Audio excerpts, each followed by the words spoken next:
Bueno, pues si pensaban que está en marcha una nueva oleada migratoria en Galicia, en función de los datos que se van conociendo y que La Voz desmenuzaba con mucho rigor el pasado fin de semana, pues no. El presidente de la Xunta dice que en absoluto, que no solamente los gallegos nos están marchando, sino que de irse son los menos que se van.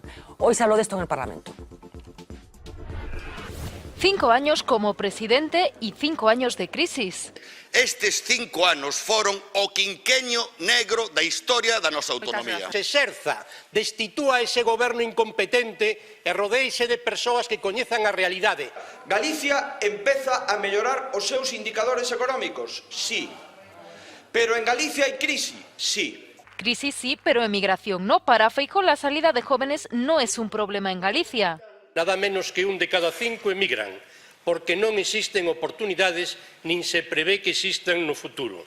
Despilfarramos o mellor capital humano e afondamos a crise demográfica. Cando dice hoxe outra vez que os galegos volven a baixar o padrón, falso. En España o padrón baixa o 0,9 e en Galicia o 0,7. Señoría, dé un dato real. 120.000 mozos e mozas tiveron que emigrar, porque o problema é que emigran os mozos e retornan os xubilados, señor Feijóo. Os xoves entre 18 e 34 anos somos unha das comunidades autónomas con menor fluxo migratorio. O resto das comunidades autónomas e o resto de fora de España. Sí, señoría, a menor. Exactamente o 2,07%. Y aseguró que el año en el que más jóvenes dejaron la comunidad fue en el 2007. Claro que os mozos non teñen traballo, pero en Galicia están saindo menos mozos agora, o resto das comunidades autónomas e o resto de España que cando vostedes gobernaban. Ese é o seu xeito de converter a Galicia nun deserto poblacional. Se vostede é un patriota, fale do problema que ten Galicia, que é a demografía, e non invente problemas de mozos e outro tipo de problemas. Según Feijóo, Galicia tiene crisis, pero tiene más futuro del que tenía con el bipartito. Bueno, ¿qué está pasando? ¿Se están marchando los jóvenes gallegos o no? Bueno, pues como siempre depende de qué dato, de qué estadística se elija. El presidente de la Xunta, ¿de qué estadística hablaba? Pues de una estadística que es del Instituto Nacional de Estadística. ¿De qué año? Del año 2012. ¿De qué otros datos estamos hablando? De los datos del padrón. Así que para comprender las dos cosas, vamos con Marina Cabegato. ¿Qué dice el padrón, Marina? Según el padrón, nuestra comunidad ha perdido 18.300 habitantes en los últimos 12 meses. De esta cifra, 12.000 son extranjeros. Es el mayor descenso de todo el siglo XXI y es que somos, después de Asturias, la comunidad con menos porcentaje de inmigrantes, el 3,6% frente a, por ejemplo, Valencia o Cataluña, que cuentan con un 14%. Y de estos 18.300 habitantes, un gran porcentaje son los jóvenes. Desde el 2008, unos 100.000 jóvenes emigraron de Galicia. El año pasado fueron 27.200 los que dijeron adiós a nuestra comunidad, casi siempre por falta de oportunidades. Pero a este problema se suma otro mucho más grande, y es que de estos 27.000 jóvenes que dejaron Galicia el año pasado son los que están normalmente en edad de procrear. Así que nacen menos niños y se van de Galicia los posibles padres. Desde el 2008 el número de jóvenes de entre 15 y 34 años bajó drásticamente en nuestra comunidad y desde entonces hay 118.000 jóvenes menos aquí en Galicia. La media de nuestra comunidad se sitúa en los 46 años, 0,3 más que en enero del año pasado. Fernanda. Bueno, pues estos son los datos del padrón, pero el presidente de la Xunta hablaba de otros datos. ¿De cuáles? Pues ha preferido ignorar estos datos del padrón y que se refieren al año pasado, al 2013, y se ha aferrado a los datos del Instituto Galego de Estadísticas, cuyas cifras son del año 2012. Podemos ver en este gráfico que efectivamente en ese año, en el 2012, no fue el peor si hablamos de migración.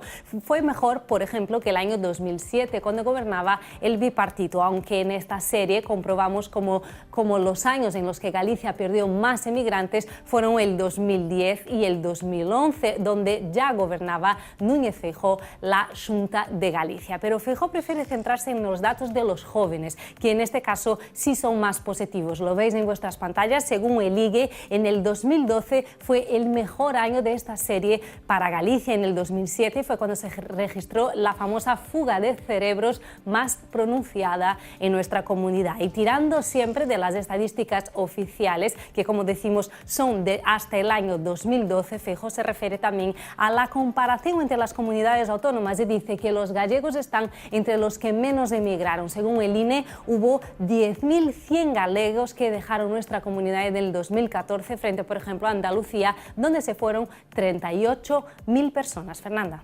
Bueno, pues muchísimas gracias, Marina. Como vemos, dos estadísticas distintas, que yo digo que lo normal sería hablar de la última, no de la del año 2012. Miguel Tellado.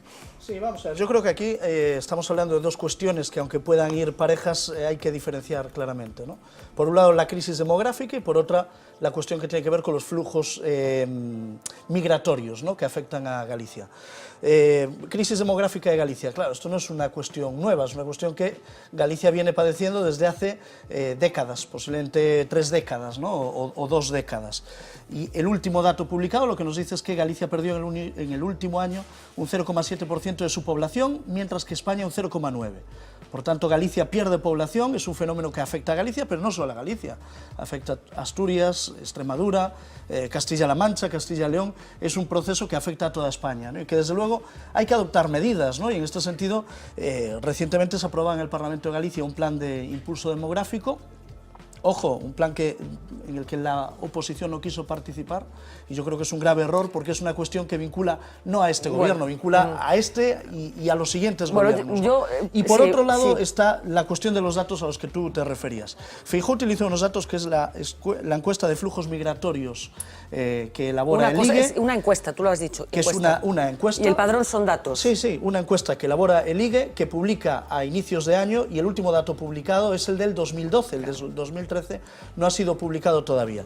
Y en esa encuesta del 2012, que es el último dato publicado por el IGE, lo que dice es que hay una reducción de población, pero es que del 2012 ya hemos hablado. De esa encuesta ya se ha hablado. Pues ese es el último dato oficial. No, el padrón es tan oficial como la encuesta. Ese es el último dato, déjame acabar, ese es el último dato oficial publicado por el IGE.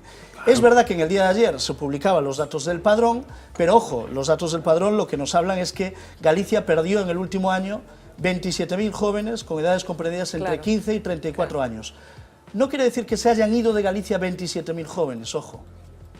Hay 27.000 personas con edades comprendidas entre 15 y 34 años en Galicia, debido a 3 fenómenos fundamentalmente. Una, la reducción de nacimientos, no de ahora, desde hace de los últimos 15 años. ¿Qué hacemos con 15 años?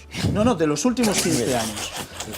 De esa reducción de 27.000 jóvenes menos, 25.000 es reducción de pirámide de población. 25.000 jóvenes menos. Y ahí está, además, el saldo migratorio de entrada de jóvenes y salida de jóvenes. A ver, brevemente, por favor, que quiero seguir avanzando. Vamos a ver, eso para dar una clase en la facultad está muy bien, pero no es... No, esa es la realidad. No, pero es que lo de los 15 años, es lo que te decía Ernesto, que se nace con 15 años. Estás hablando de un... No, por eso te estoy diciendo, estamos hablando... Pero yo estamos hablando de qué pasó... estamos hablando de qué pasó en España hace 15 y 30 años después del boom de los 70. Pero mira, yo quisiera decir una cosa. Yo de todo esto destaco que el presidente Feijóo tiene una mala costumbre, que es decir que en Galicia siempre somos los que menos mal estamos. Los que menos mal estamos. Entonces, bueno, pues estupendo que seamos los que menos mal estamos, pero estamos mal, que eso es de lo que se trata. Estamos mal y él está, vosotros, él no, vosotros y él, presididos por él, estáis para arreglar las cosas y no para hablarnos de esas cifras tan difíciles de comprender. Supongo que algún día también dirá que el PIB va a crecer entre el 2013 y el 2014 un 1,5, que claro, eso no se lo cree ni el Casola Manteca, ¿no? Teniendo unos datos del padrón de ayer, utilizarlos del 2012, hombre, yo no voy a decir que sea como le acusan en la oposición, como Goebbels, que decía aquello de 1000 mentiras dichas se convierte en una verdad. Nada más que eso, que respeto mucho al presidente Feijóo. Tampoco voy a decir que sea un mentiroso compulsivo como decían que era Felipe II, tampoco voy a decir eso, pero por lo menos un par de mentiras ya lleva dichas. A ver, Carlos Marcos, ¿cómo lo ves tú? Bueno, yo creo que los políticos a veces se empecinan en dar datos que se dan de bruces contra la realidad, ¿no? Y para eso utilizan cualquier dato más o menos serio o oficial que tienen en su mano y nos dibujan una realidad que no nos la creemos. Pero además, yo no culparía a Feijóo de esta situación. Esto es una realidad. Se está pasando. Los jóvenes gallegos se tienen que ir porque tienen que trabajar. Y aquí no hay trabajo, no se genera empleo. Luego, este debate que hay entre el presidente de la Xunta y la oposición es un debate político, pero que además solo interesa a los políticos. Los ciudadanos sabemos lo mal que estamos, las dificultades que tenemos, y cuando Montoro nos dice que los sueldos crecen, nosotros sabemos que es mentira. Lo escuchamos, pero él lo dijo, incluso en sede parlamentaria. O cuando De Guindos anuncia que vamos a crecer un 1,5 sobre el PIB. Los ciudadanos no vivimos esa realidad, se quedan en los datos macroeconómicos y a lo mejor tienen razón, pero a mí eso no me llega. Y por cierto, querido Miguel, cuando hablas de las ayudas, de la falta de natalidad, como padre de familia numerosa te digo, meteros las ayudas que estáis dando donde os quepan, porque no valen para nada. Y te lo digo como padre de familia numerosa, ¿eh? Y además tú, como hijo de familia numerosa, debías de saberlo también. Bueno, pues vamos a seguir en el Parlamento porque, como les decía al principio del debate de esta noche, hoy la cosa estuvo suculenta. Nuevo rifirrafe entre una pareja de hechos, si se me permite la broma, que está empezando a aflorar en la Cámara Legislativa Gallega, la constituida por Alberto Núñez Feijóo y Yolanda Díaz. Hoy el objeto de discusión era Ferrol. Cando vostede me fala do naval, as gradas vacías do naval, eso foi como máis encontrei. En Vigo as gradas empezan a ter carga de traballo. En Ferrol vostedes as deixaron baleiras. Xa lle dixen, hai un flotel e haberá barco gris. Señoría, barco da Marina Española. Yo reitero. Voulle falar dunha comarca que está en Galicia, señor Feijóo, cuxas cifras de desemprego superan as andaluzas por enriba do 33%. Chámase Ferrolterra, señor Feijóo. E eu o que lle pido é que nos diga aos ferrolterráns, ás ferrolterráns, aos galegos e ás galegas, a eses de máis de 115.000 que vostede votou ao paro, que medidas vai a tomar aparte de cargarse o Servicio Público de Emprego. Porque si ten valor, señor Feijóo, veña conmigo a miña cidade, preséntese diante dos traballadores e traballadoras e dé a cara. As súas mentiras non se van a convertir en realidade por moito que vostede aquí a repita 1000 veces. Señoría, eso de que Ferrol é súa non estamos de acordo, Señora Díaz, non ten a palabra. Mire, señoría, eu traballo por Ferrol. Vostede viva a conta de Ferrol. Eso é unha gran diferencia, señoría. Eso é unha gran diferencia. Bueno, Ferrol como objeto de discusión entre Feijóo y Díaz. Hablaba antes Nano de esas apelaciones a Goebbels y a Felipe II, que efectivamente se produjeron durante el pleno de hoy. A Goebbels hizo referencia Yolanda Díaz y a Felipe II hizo referencia Francisco Jorquera. Marina Chiavegato nos va a dar todos los detalles y una pequeña explicación de quiénes son ambos personajes por si alguien tenía alguna duda. Adelante, Marina. Fernández, que distintos personajes históricos se colaron en la sesión de control, lo contabas tú. Yolanda Díaz, por ejemplo, decidió viajar hasta la Alemania de Hitler. A verdade é que os seus métodos de propaganda superan os de Goebbels. Por moito que repita unha mentira 1000 veces, non se vai a convertir en verdade. Paul Joseph Goebbels fue el ministro de propaganda de la Alemania nazi, una figura clave de la dictadura y amigo íntimo de Adolf Hitler. Fue uno de los principales oradores del Tercer Reich y está por detrás de los discursos del dictador. Utilizó la propaganda para divinizar a Hitler y también promover el odio a lo extranjero, al comunismo, al judaísmo. Como ministro de propaganda controló también la literatura, la prensa, el teatro o el cine. Tras la derrota de Alemania en la Segunda Guerra Mundial, se suicidó junto a su esposa Magda Goebbels después de que ésta hubiese matado a sus 6 hijos. Pero Yolanda Díaz no fue la única que utilizó la historia como inspiración para su discurso de hoy. Esto decía el portavoz del BNG, Francisco Jorquera. Elude, como sempre, as súas responsabilidades dicindo que non é culpa do capitán do barco vivir 5 anos dunha absoluta tormenta. Mire, lembroume a Felipe II xustificando o desastre da Armada Invencible. Só lle faltou decir, yo non envié a mis naves a luchar contra los elementos. Esta, la que veis, fue la frase de Feijóo que inspiró las declaraciones de Jorquera. En una entrevista a La Voz de Galicia, el presidente de la Xunta decía que no era culpa del capitán del barco haber vivido 5 años de una absoluta tormenta. Así que Jorquera recuerda a Felipe II y a su frase "no envié mis naves a luchar contra los elementos". La pronunció en agosto de 1588 tras la derrota de la Armada Invencible en su afán por invadir Inglaterra. Las tropas españolas regresaron derrotadas con 100 naves y 20.000 hombres menos como consecuencia de las duras tormentas y también de la pericia de los navegantes ingleses. Su frase en la íntegra fue la siguiente: yo envié mis naves a luchar contra los hombres, no contra las tempestades. Doy gracias a Dios de que me haya dejado recursos para soportar tal pérdida y no creo que importe mucho que nos hayan cortado las ramas con tal de que quede el árbol de donde han salido y puedan salir otras. Así que Goebbels y Felipe II, los dos personajes históricos, Fernanda, que se han colado en la sesión de control. Gracias, Marina. ¿Es atinado comparar a Feijóo con Goebbels y con Felipe II? Bueno, yo como acabo de llegar de Jerusalén, y vengo buenísimo, me gustaría que la gente visitara el Museo del Holocausto que yo he visitado, porque yo creo que ningún político, independientemente de su ideología, puede utilizar estos ejemplos, ni a estas personas que fueron asesinos y destrozaron a los judíos en su momento, a una comunidad, ¿no?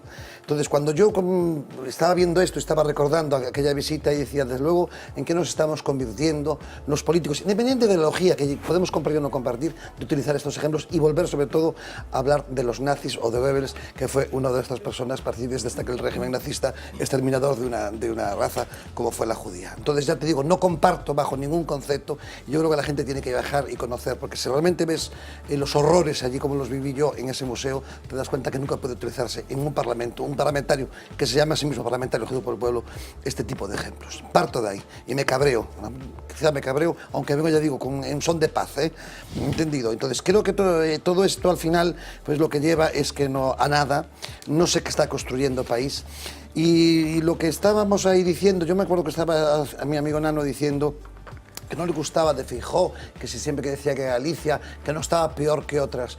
Mira, a mí lo que no me ha gustado es que hubiera un presidente del gobierno que haya negado la crisis cuando la había, y por culpa de haberla negado hoy estamos en esta situación, y por culpa de haber negado eso, hoy los jóvenes gallegos tienen que emigrar. Si en aquel momento, eso sí que es realmente lo que no se puede decir, Ernesto, o mentir como se mintió el presidente Zapatero, el presidente del Partido Socialista a este país. Si no pasara esto, hoy no estábamos viviendo este tipo de Ernesto, es atinada esta reiterada comparación, porque es verdad que por parte de la oposición, y ha habido una queja expresa y manifiesta, yo creo que en el Parlamento y fuera del Parlamento, de los diputados del Partido Popular, esta permanente apelación por parte de la oposición o calificación a los diputados del PP como nazis. Claro, pero no es que no se habla de Goebbels, se habla de una idea que tenía... No estoy justificando, cuidado. No, solo faltaría ya, no estoy justificando. Si lo justifico, ¿qué pasa? Vamos a ver, no, pregunto, si lo justifico, ¿pasa algo? Ernesto. No, que no lo voy a justificar. Ernesto, hay cosas que ni en bromas. No, pero ¿qué pasa? Si lo justifico, ¿qué? ¿Me aplicas la ley de seguridad ciudadana de cojones? Ernesto, como te conozco, sé que no lo vas a justificar. Por eso. Pero hay cosas que ni en bromas. No, pero es que digo, no lo voy a justificar. Es que no lo voy a justificar. Dices tú, solo faltaría. No, hago lo que me da la gana. O sea, lo que me da la gana. Justifico lo que me da la gana. Como si quieres clavar un cuchillo, también puedes hacerlo. Eso no lo voy a consentir yo, Miguel. Lo que ocurre es que, vamos a ver, se utiliza metafóricamente, es decir, Goebbels lo que hizo era reiterar una idea y lo que se cogió fue, dicha 1000 veces se convierte en una verdad, porque reiterando una idea, aunque sea falsa, si la mantienes, y no te apeas de ahí, que lo estamos viendo mucho últimamente, puede convertirse en una realidad. Entonces, no se está comparando ni al presidente Feijóo, afortunadamente, con Goebbels, ni a nadie con Goebbels. Lo que se está es utilizando una idea exactamente igual que cuando decimos, yo te entiendo perfectamente, claro, el holocausto nazi es una cosa que no deberíamos ni de referirnos a ella, ¿no? Pero cuando se dice, es que eres un nazi, nadie te está diciendo que tú eres capaz de matar judíos, no, lo que te está diciendo es que tienes una postura muy poco dialogante, muy bueno, pero un punto que de banalización también de lo que significó eso. Nadie le está llamando que eres presidente. Es verdad que hay una reiteración en ese apelativo permanente que me consta que les molesta a los diputados del Partido Popular y supongo que con y me molestaría a mí si me lo Déjame que avancemos un poco porque recordarán estas imágenes que se producían el pasado 22 de marzo. una protesta ciudadana multitudinaria acabó mal. Lo recordarán seguro, con decenas de policías y de manifestantes heridos, incidentes gravísimos, un lío monumental entre la propia policía y el gobierno. La policía no entendió qué pasó esa jornada. En teoría recibieron órdenes para que no se actuara. En fin, hoy compareció en sede parlamentaria el responsable de la policía, el señor Cosidó, que puso en bandeja de plata una dimisión, el del responsable de los antidisturbios, aunque para la oposición no ha sido suficiente. La consecuencia más clara de lo que pasó el 22M, bueno, pues que la policía tendrá vestimentas y instrumentos más contundentes para poder enfrentarse a los violentos que traten de reventar una manifestación. Vamos a verlo. El director general de la policía comenzaba su intervención haciendo un reconocimiento de los 1.700 agentes que participaron en el operativo del 22 de marzo. Su profesionalidad, su valentía, puedo decirles que en algunos casos su heroísmo está fuera de toda duda. No solo eso, también ha puesto sobre la mesa parte del equipamiento que llevaban los policías heridos. Este es un casco de dotación de las unidades de intervención. Tiene una visera de protección de más de 4 milímetros. Hace falta una piedra o un adoquín de mucho tamaño para ser capaces de romper la protección. Y pueden observar también que una cobertura que está especialmente diseñada para aguantar todo tipo de golpes, para que vean también cuál fue la brutalidad de los impactos que tuvieron que sufrir estos policías en esa noche. Si no fuera por la calidad de este chaleco, pues hubiéramos tenido probablemente que lamentar algún daño mayor en nuestros policías. Ignacio Cosidó ha hecho públicas las conclusiones de la información reservada. No ha detectado fallo en el diseño ni en el despliegue del operativo, pero sí ha detectado algún fallo de coordinación y comunicación en el transcurso de los violentos altercados que impidió que las decisiones pudieran trasladarse de forma cohesionada y con la rapidez suficiente al grupo situado en el foco principal del conflicto. Como consecuencia, ha anunciado la destitución del jefe de los antidisturbios en Madrid, Javier Virseda. El jefe de la primera unidad de las UIP se le ha comunicado su relevo en el mando. Pero a la oposición este cambio no le convence. Los jefes lo hicieron todo bien, paga el pato un mando menor que pasaba por allí. ¿Es una responsabilidad única de esa cabeza que nos ha ofrecido hoy en bandeja? El principal método de protección que necesitan las UIP y la policía en este país es el cambio de los mandos. Cosidó ha anunciado además que ante esta escalada de violencia reorganizará a los antidisturbios y les dotará de elementos de protección adicionales. Bueno, insatisfacción clara entre la oposición. Consideran que no se resuelve lo que pasó el 22M con el cese del responsable de los antidisturbios de Madrid, pero recordarán que aquellos días también se filtraron otras cosas que tenían que ver con la naturaleza, con la procedencia de las personas que protagonizaron esos disturbios. Se dijo, en función de un informe policial supuestamente filtrado por una cadena de radio, que el grueso de los violentos pertenecían a un grupo, en concreto a Resistencia Galega. En aquellos días lo escuchamos de forma tan clara como lo que vamos a oír y recordar desde un policía de Vigo que al día siguiente se manifestaba y decía esto. Tiene conocimiento de que al parecer había un grupo bastante amplio de gente de Galicia. De hecho hay 3 detenidos que son gallegos. Bueno, esta fue la tesis que circuló durante días acusando o relacionando a los violentos con la organización Resistencia Galega, una relación que finalmente se cayó por su propio peso. Se acabó desmintiendo que hubiera nada detrás de esta circunstancia, que fueran los de Resistencia Galega los que estaban detrás de los incidentes violentos. Hoy Joan Tardá, diputado de Esquerra Republicana, también habló de que algunos policías son gentuza que odian a los catalanes. Creo que hay odio, repito, creo que hay odio en este caso a los catalanes por parte de algunos policías y desearía que no se malinterpretaran mis palabras. Digo por parte de algunos policías y ustedes no son capaces de depurar esta gentuza que son hoy funcionarios de la Policía Nacional. Bueno, Ignacio, Cosidó resuelve con este cese lo que se vio el 22M. Después me interesa un apunto, aunque solo sea de quién pone en circulación, que es Resistencia Galega la que está detrás de los incidentes violentos, cuando parece que en realidad lo que eran militantes de extrema derecha, no de la izquierda nacionalista. Y después esta apelación de Tardá al primero odio decir a los que catalanes. como gallego me alegro tremendamente que entre aquellos descerebrados no haya ningún gallego, consiguientemente ningún miembro de Resistencia Gallega o galega. Después, vamos a ver, me alegro también tremendamente que el director general de la policía admita negligencias. Bueno, eso ya es algo. Ahora bien, en el organigrama de la policía, un inspector es un cargo medio. Un inspector es un cargo medio y entonces aquí pasa como en el accidente de Angrois. Pringa el conductor.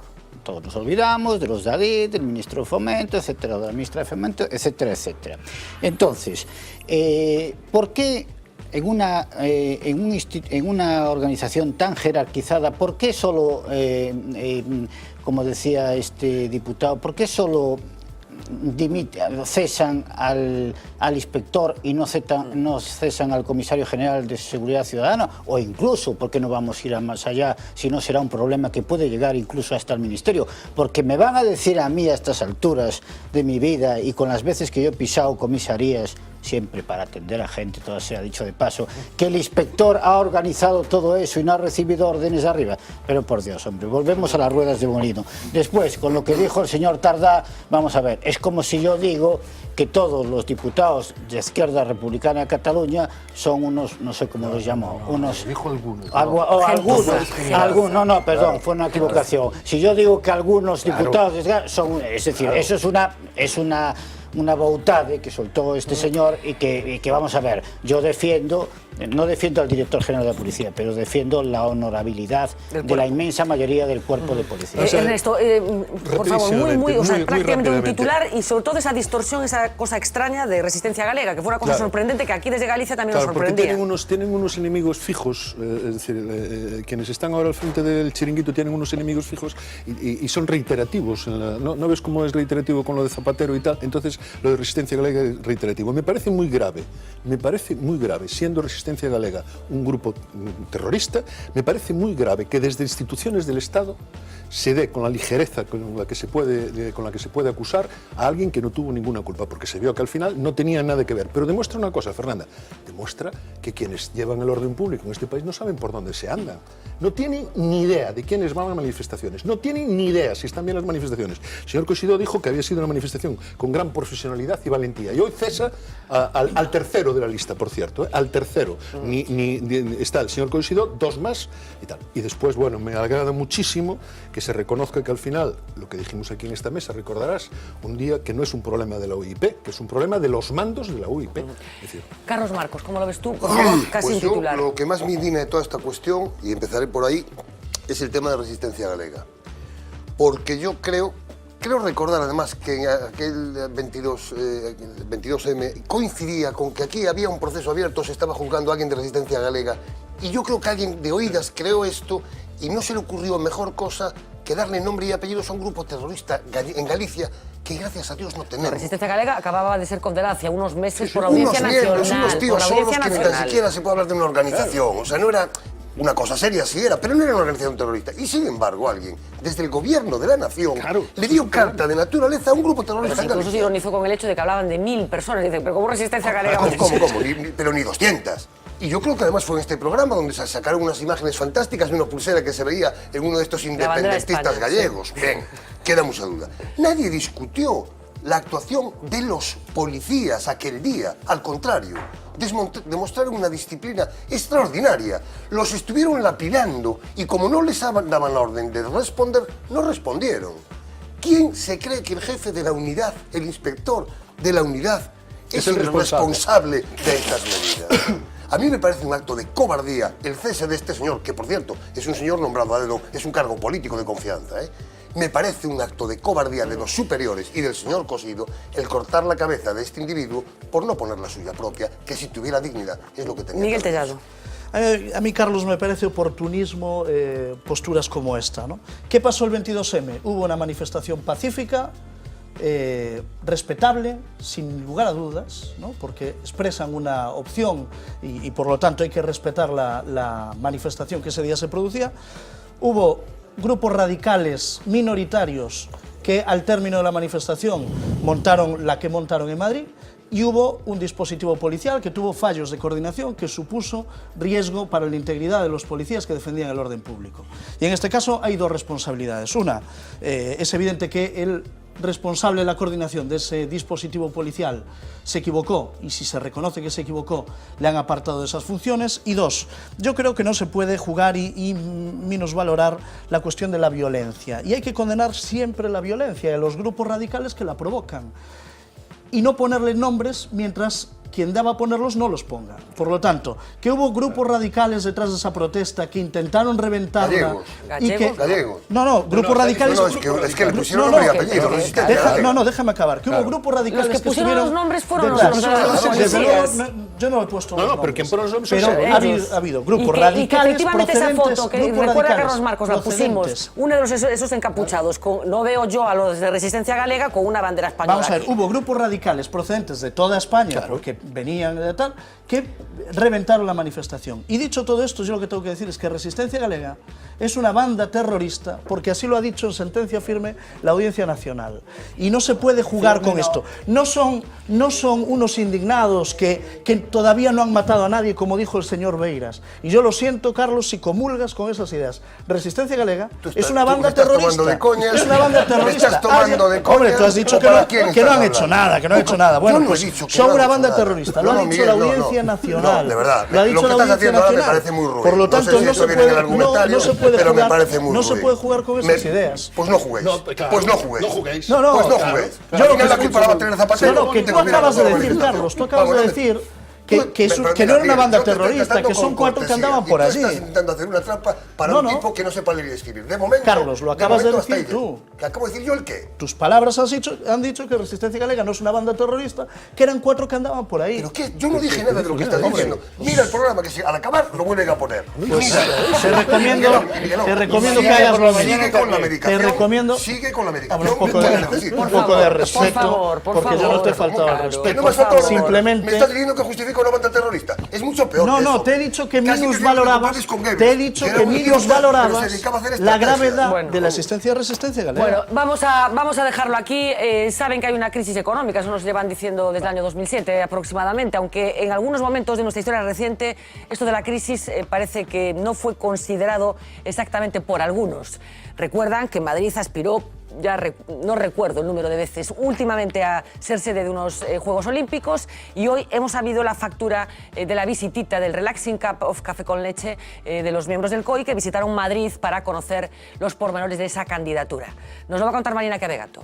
Pues Fernanda, casi 740.000 euros fue lo que costó a las arcas públicas la visita de los examinadores del Comité Olímpico Internacional, el COE, a Madrid. 14 miembros de la delegación estuvieron aquí en España durante 4 días para analizar las posibilidades del Madrid 2020. Entre los gastos están el alquiler del Palacio de Deportes, por donde estuvieron de paso los examinadores, y que costó 15.000 euros. 126.000 facturó el Hotel Eurostars por el alquiler de sus salas, pero hubo que contabilizar también los gastos de catering, 120.000 euros, y 18.000 solo para pagar fotocopias e impresoras. Costosas fueron también las mochilas que se regalaron a los periodistas que cubrían la visita. Costaron casi 12.000 euros, y así hasta los 739.000. Pero Fernanda, si hablamos de despilfarros, siempre acaba apareciendo en la conversación el aeropuerto de Castellón. El aeropuerto fantasma no tenía clientes ni vuelos, pero sí tenía una cartera llena para financiar patrocinios de clubes deportivos amigos de la Diputación de Alicante. Según ha desvelado Izquierda Unida, el aeródromo de la ciudad destinó más de 26 millones de euros a subvencionar la actividad de entidades como el Villarreal o el Club Deportivo de Castellón. Entre el 2006 y el 2010, la Diputación, presidida por el entonces varón del PP, Carlos Fabra, firmó un total de 30 contratos. Un saqueo descomunal para las arcas públicas, según Izquierda Unida. El partido ha hecho los cálculos y dice que con esos 26 millones se podrían haber financiado, por ejemplo, 13 centros de salud o 16 escuelas. Pero no, ese dinero se utilizó para que allegados a Fabra viajasen, por ejemplo, gratis a Londres a un encuentro del Club del Mini, entre otros caprichos. Fernanda. Pero qué cosas más raras han pasado en este país, de verdad, qué barbaridad, qué cosas. En fin, la visita del COI, el aeropuerto de Castellón, patrocinando todo tipo de saraos y milongas. El problema es el Pidio Silva y el problema no es Fabra. Y resulta que quien está siendo juzgado hoy es el Pidio y Fabra, que se ha pulido 26 millones en 4 años en patrocinios inexistentes. Es decir, no había aeropuerto. Y la señora Botella, que es la mejor candidata que tiene el Partido Popular en Madrid para volver a ser alcaldesa después del atropello de Esperanza Aguirre, se ha pulido 740.000 euros en una visita, que es escandaloso, porque este mismo partido después pone sobre la mesa. No es el partido, cambiaron de partido. Botella no está en el partido. Ya no te voy a contestar. Vale. Me agotas. Pues es que me agotas, Ernesto. Este mismo partido es el que después dice que pone sobre la mesa las tasas universitarias. Ese es el problema. El problema son las tasas universitarias. En Galicia las más baratas. Pero te voy a decir una cosa, de todos modos. Los 700, ahí os reconozco la cosa.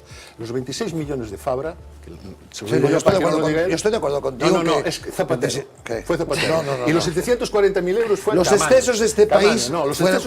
Plató de informativos, Uxía Rodríguez. Plató de informativos, Uxía Rodríguez. Vamos, venga, cuéntanos.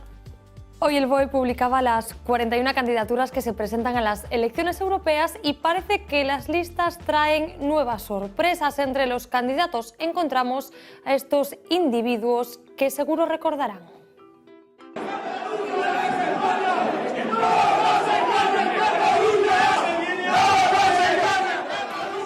Entre los candidatos, 7 de los ultras detenidos por boicotear un acto de la Diada en Madrid en 2013. 2 de los protagonistas de estas imágenes, posteriormente arrestados, están incluidos en la lista de Democracia Nacional, una formación ultraderechista.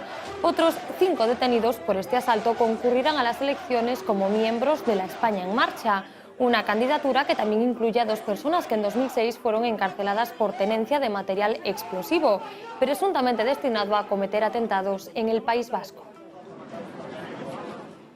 El Ministerio de Empleo tiene una carta para ti con información muy importante. Cuánto más tendrás que trabajar, a qué edad podrás jubilarte y cuál será la cuantía estimada de tu pensión.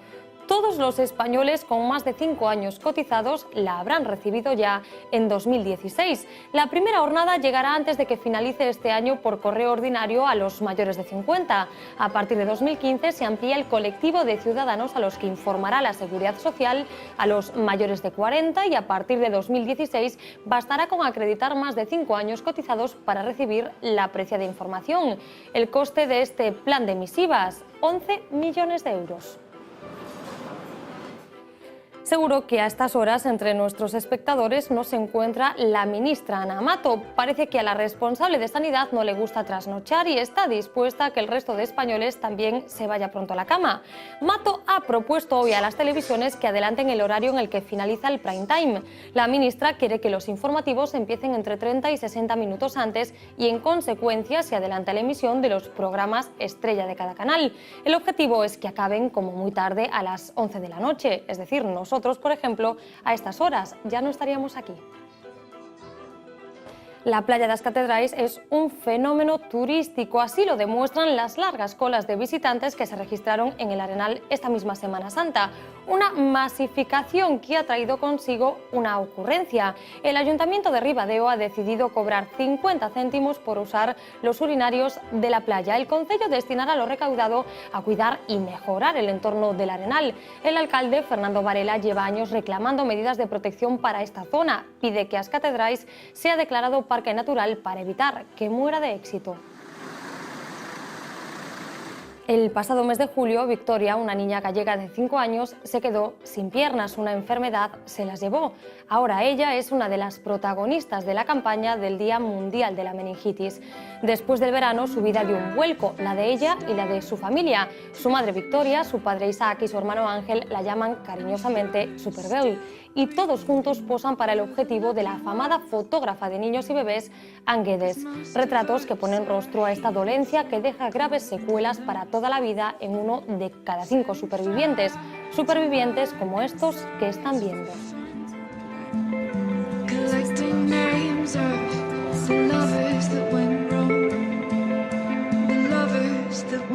Con estas imágenes a caballo entre el dolor y la esperanza nos vamos a... La verdad que sí, Uxía, una imagen llamativa. Esa niña gallega Victoria, retratada por Anne Guedes, cuyas imágenes de bebés en bodegones o circunstancias un poco particulares se han hecho internacionalmente conocidas desde hace años. Muchísimas gracias, Uxía, por estos titulares que vamos a completar con los que mañana van a formar parte de la primera página de la primera edición de La Voz de Galicia, que hable con el siguiente titular. Solo un país en el mundo, Mónaco, tiene una media de edad superior a la gallega. La de Galicia es de 45,9 años y la del conjunto mundial de 29. Feijóo dice que los gallegos son los españoles que menos emigran. Foto de primera para esta historia que nos acaba de contar Uxía. Una niña gallega pone rostro a la lucha contra la meningitis. Hoy se celebra por mañana el Día Mundial de la Enfermedad, que ya superan el 90% de las personas que la sufren. Más titulares, probablemente no muy bien acertados por todos ustedes. Mañana por el viernes, quiero decir, entra en Galicia una borrasca con lluvias fuertes. Las falsificaciones de Pollock que vendía el gallego Bergantiños se hacían con lienzos envejecidos con té y balón de oxígeno para el Deportivo tras el fallo favorable sobre la deuda de 21 millones con Hacienda. Estamos ya sobrepasando las 12 de la noche, pero tenemos tiempo, por supuesto, también para Love the Record. Hoy es el Día del Libro. Seguro que muchos de ustedes lo han celebrado con un libro y una rosa como corresponde, pero Lois Balado también lo ha celebrado, claro, con su Love the Record de hoy.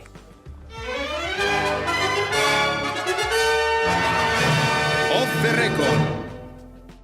Hoy es el Día del Libro y los libros y la política pueden tener más que ver de lo que parece. Leu vostede la liaison dangereuse do Jean Lacroix, supoño que sí, porque vostede dice que culto. Porque en la actividad pública hay mucho de literatura y Rajoy se está destapando como un auténtico poeta en este tiempo que lleva gobernando. Esos días azules y ese sol de mi infancia. No remamos sin horizonte. Ahora vemos la tierra. No sé lo que traerá el mañana. Fin de la cita. Pero no solo de poesía vive un lector, y por eso obras como El Principito podrían ser muy útiles para el presidente a la hora de responder a determinadas preguntas de dudosa respuesta. Señor Rajoy, ¿en qué país vive usted? Señor presidente. Donde yo vivo, todo es muy pequeño. Mi estrella es tan pequeña que no puedo indicarte dónde está. Ahora volveré allí, pero antes, por favor, dibújame una oveja. Dicen que tal día como hoy morían además Shakespeare y Cervantes. El ingenioso Hidalgo bien podría campear hoy por tierras gallegas. Mira, Sancho, contempla lo que tenemos ahí delante. Muy bien, señor, muy bien. Más de 30 desaforados gigantes. Ahora mismo pienso entrar en batalla con ellos. Señor, son molinos. Si tienes miedo, quédate y ponte en oración. Del dramaturgo inglés ya conocemos sus tragedias danesas. Ser o no ser. Esa es la cuestión. Morir, dormir. Menos Hamlet y más Romeo y Julieta para nuestros políticos. Pero por favor, esta vez con un final feliz. ¿Quién eres tú que así, envuelto en la noche, sorprendes de tal modo mi secreto? Mi nombre, Santa Dorada, me es odioso por ser para ti un enemigo. Si te vieran, te matarían. Es mejor que termine mi vida víctima de su odio a que se retrase mi muerte falto de tu amor.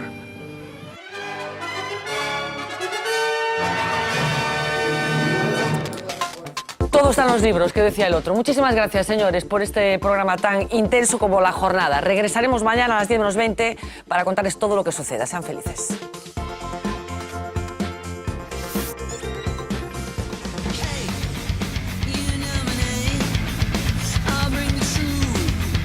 I'll never change. Hey, I am the one.